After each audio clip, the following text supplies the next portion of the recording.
now Nigeria's manufacturing sector recorded a negative growth of 8.78% in the second quarter of the year. The sector, which comprises of 13 activities, declined 13.14% on a quarter-to-quarter basis.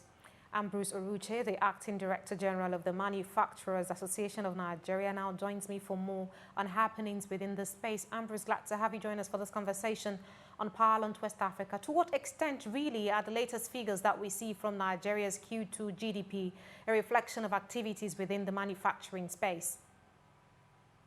Yeah, let me start by appreciating you for inviting us to this meeting to hear our views. Thank you. Well, it's not unexpected because if you recall, the COVID came in late December last year, and that caused a lot of supply chain disruption in the manufacturing sector because most of our manufacturers depend largely on imported raw materials, and most of them couldn't get their raw materials from their exporting countries. So that started the supply chain disruption. Then come to March, ending when we have a completely lockdown, and then that makes movement very difficult, and then industries were not in operation. Except at the point after 1 week of complete lockdown, we were able to secure the continued operation of some of the industries that were an essential products like healthcare, food, and pharmaceuticals. So the contraction is not unexpected because even as we talk now, production has not resumed fully in most of the companies. So we expected the third quarter also to have some negative contraction, the GDP, and then contribution of manufacturing will continue to be a little bit low until certain things are in place. Ambrose, have operators within the manufacturing space, as far as been able to access some of the palliatives and fiscal measures taken by the federal government through the Central Bank of Nigeria to at least ease the impact of the COVID-19 pandemic on manufacturers in Nigeria? Well, from our side, what was Central Bank did was intervention fund and not palliative.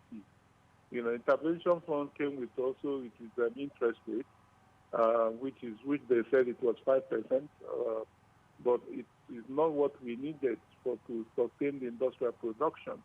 What we needed is just like most of the economy did by giving a bailout funds to the industrial sector to be able to sustain the employment and sustain their production, because production was disrupted during that period of total lockdown. After that total lockdown, there was also difficulties in movement, and many companies were continuing to pay employees without producing anything, without nothing they are selling. So those companies need to be bailed so that they can continue to be in production, because they use most of their capital to pay salaries to continue to keep workers in place. So that's really affected their capital outlay. So what CBN did was an intervention fund. Out of the 50 billion made for SME, it went for households because a lot of politicians took advantage of it to be able to give palliatives to households. It wasn't for business. The 1 trillion that was meant for manufacturing and agriculture, we are still, the condition for assessment has not been officially released by CBN. The ones that the CBN has released condition for assessment is 100 billion for health sector, and then for research. So the 1 trillion, we have not yet started to experience it. So there was no palliative.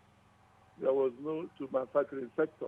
In terms of policies from government, instead of us getting policies that will ameliorate the situation, the policy we are getting are the policy that will also put manufacturers in a more endangered zone, because most of the policies for CBN are not too helpful. Considering the recent policy that CBN talked about, that those that import raw materials should not pay through an agent again, but you must pay through original equipment manufacturer. That's another policy that okay, Ambrose, we're keeping our eyes definitely on your sector. This will be a continuing conversation. We'll have to leave it here for now.